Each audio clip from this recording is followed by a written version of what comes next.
Não sei se lhe incomodou durante um período, mas cria-se a certa expectativa de uma revivência do seu romance interior, né? Um Deus dentro dele, né? Onde há a plenitude da sexualidade, né? Quer dizer, a sexualidade está muito plena nesse outro romance seu, e aqui ela está, de certa forma, amenizada, ou pelo menos mais suavizada, né? Mas cria essa expectativa de que... Teve isso, né? Até curioso, porque eu já tinha escrito alguns livros para crianças e para jovens, né? Quando veio o meu primeiro romance, esse Um Deus Dentro Dele, Um Diabo Dentro de Mim. E criou um impacto, né? Eu me lembro que as minhas irmãs ficaram apavoradas quando é que eu ia mostrar para minha mãe o romance, namorados, com insônia, enfim. E depois desse romance aconteceu uma coisa engraçada que muitas pessoas falavam assim, ela escreve livros eróticos. Livro. Então veio Dorme Querida, Tudo Vai Dar Certo, não com um discurso tão, digamos, vertiginoso, como falavam de Um Deus Dentro Dele, mas também com uma marca erótica, né? Nesse livro, no Boca de Mel, eu quis fugir disso. Inclusive, a personagem assume isso no discurso. Ela diz que ela não quer chocar, né, quando ela está falando com o público. Eu quis parar um ponto antes. Eu quis quase como que se a linguagem sedutora levasse o leitor a erotizar o discurso, mas não eu.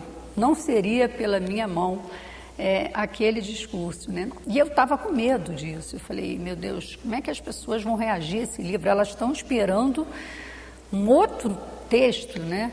Mas eu estou vendo que a reação foi muito legal. As pessoas que estão lendo, elas acham um livro diferente do outro, quer dizer, elas percebem isso que você estava colocando, essa marca, esse estilo, mas elas não se ressentem de um discurso tão cru, digamos, tão erótico quanto teve num Deus Dentro Dele, que foi muito bom para mim também, teve muita crítica boa, mas eu acho que cada livro tem que ser um exercício, né? Quer dizer, me interessa isso, fazer um livro diferente do outro e que o fio condutor de todos seja mesmo a minha cabeça e a minha mão, né? Quer dizer, essas duas coisas vão ter em todos os meus livros, mas que cada um tenha um sentido diferente.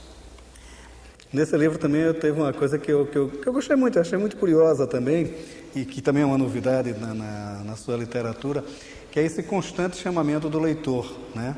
Os senhores vão ver, os senhores terão que fazer, quer dizer, você quase que não que você queira conduzir o leitor, mas você quase que conduzindo o leitor a determinadas responsabilidades sobre o texto, né? Quer dizer, como é que também funciona isso no livro? Isso, na verdade, eu acho que é uma técnica que a literatura usa bastante tempo, né?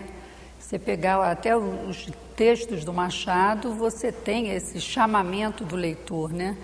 Nesse texto me interessou porque é um discurso que a princípio você acha que esse senhor é o leitor e é também o leitor, né? Para no final você perceber que ela estaria falando com um júri, né? Ou enfim, que também é uma questão de que as coisas podem ser diversas, né?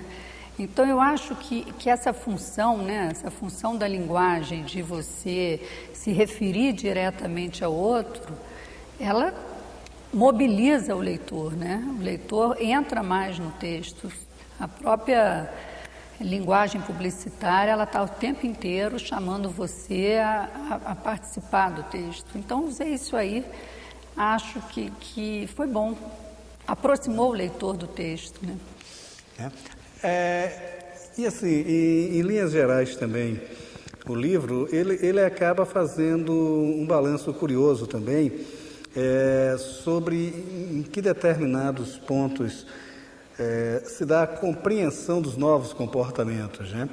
Porque a Irene, que aparentemente poderia ser uma devassa exatamente por...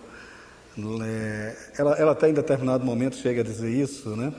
Quer dizer, ela diz, os meus homens e tal, tem essa coisa que trabalha dentro dela também, né? Mas, de certa forma, que ela em si encara o problema com a maior serenidade possível, embora haja sempre o medo da interpretação alheia, né?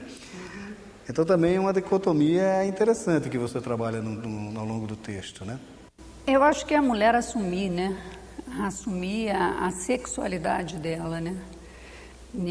Eu acho que nos meus livros isso é muito marcante. Até vem essa conversa da literatura feminina, né? Se existe essa literatura feminina ou não, mas a parte dessa discussão, eu acho que são livros em que a mulher, ela é protagonista dessa relação amorosa, sexual, erótica, que para mim mobiliza, né? Eu sou uma pessoa que vivo intensamente as minhas relações amorosas, uma pessoa que toda hora está com uma paixão nova, não sei se isso é tanto para o bem quanto para o mal, né? Mas enfim, eu acho que ela tem 2 homens, ela se coloca nessas 2 relações de forma verdadeira e intensa e ela se mobiliza diante disso com verdade. Eu acho que ela busca a verdade da relação, né? Tanto de um quanto do outro. Ela diz para o Antônio que ela precisa do Pablo para viver, né? E quando ele diz para ela, larga ele e vem viver comigo, ela diz, eu não posso ficar sem ele. E ela também sente com o Pablo, mesmo depois de se separar dele, que ela volta lá. Quer dizer, ela precisa desses 2 homens, ela quer, mais que precisar, ela quer essas relações, ela quer viver com intensidade, com verdade, com entrega, com paixão, essas 2 relações que ela tem. Mas é uma personagem complexa, né? É uma personagem que acaba... não é questão que ela choque ou que surpreenda, não é isso. Mas é que você acabou fazendo um arcabouço psicológico bem complexo dela, né? Mas a gente é complexa, né? Como não ser, né? Como não ser? A Irene também é uma personagem madura, né? Ela já tem, quer dizer, ela começa na universidade, também não é nem a questão da idade dela, como ela começa na universidade e o livro acompanha ela até ela já está uma profissional de sucesso, né? E ela, digamos, se casa, o Pablo é um homem já mais velho que se interessa por ela. Ele não se interessaria por uma mulher rasa, ele quer se interessar por uma mulher com uma vida interior, né? Com questões. Eu acho que a gente, eu não sei, eu me vejo assim, uma vez na terapia, minha psicanalista me falou uma coisa que eu guardo, ela falou assim, Neuza, mas você não é água de aquarela, né? Eu acho que a gente hoje, né, eu pelo menos, eu não sou água de aquarela, não é aquela coisinha rala. A vida é intensa, a vida te coloca diante de várias coisas, né? Não dá para você não sofrer, não dá para você não amar, eu não quero isso. Eu acho que a Irene, nesse sentido, ela é diferente de mim, mas talvez seja só uma faceta diferente, talvez a alma seja igual, né? E é um ótimo material para a literatura. Neuza, obrigado por sua participação aqui no Leitura. Isso, pela primeira vez falando desse livro, eu fiquei pensando como é que eu ia falar desse livro e que eu lancei agora em novembro, né? Então está começando, mas que me deu um trabalho danado e dá um prazer danado da gente depois ver o livrinho pronto e poder falar sobre ele. É muito bom, né? Obrigado.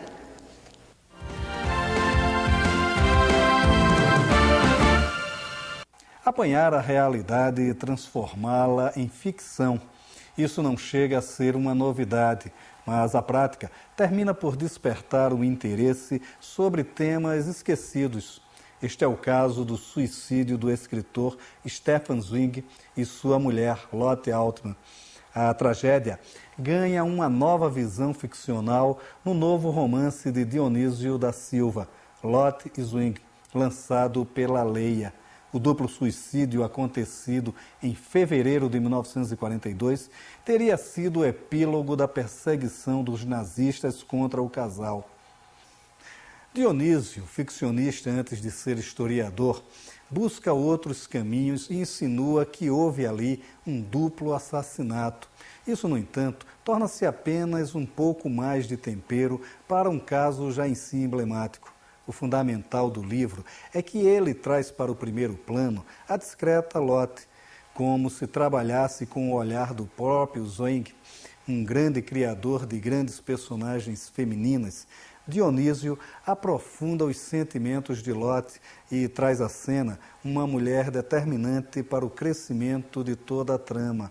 Assim, a literatura ganha mais uma personagem forte e marcante, uma personagem necessária àquelas épocas tão duras. Personagens marcantes não faltam na história real de um país. Algumas tão intensamente misteriosas terminam por se desenhar mais como mitos e aí se perdem no imaginário coletivo.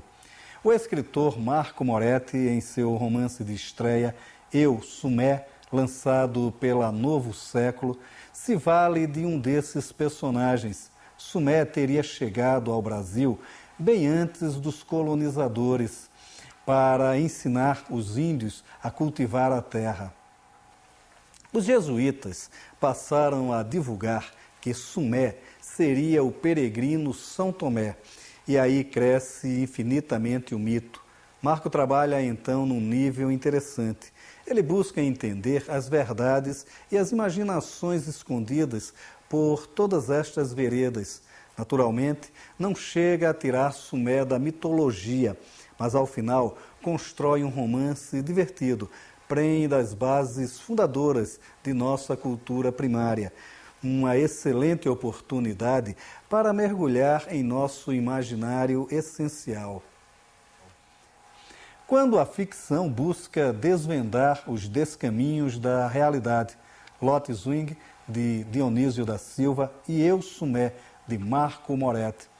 O Leituras de hoje fica por aqui. Você também pode ficar na companhia de bons autores e bons livros. Até nosso próximo encontro.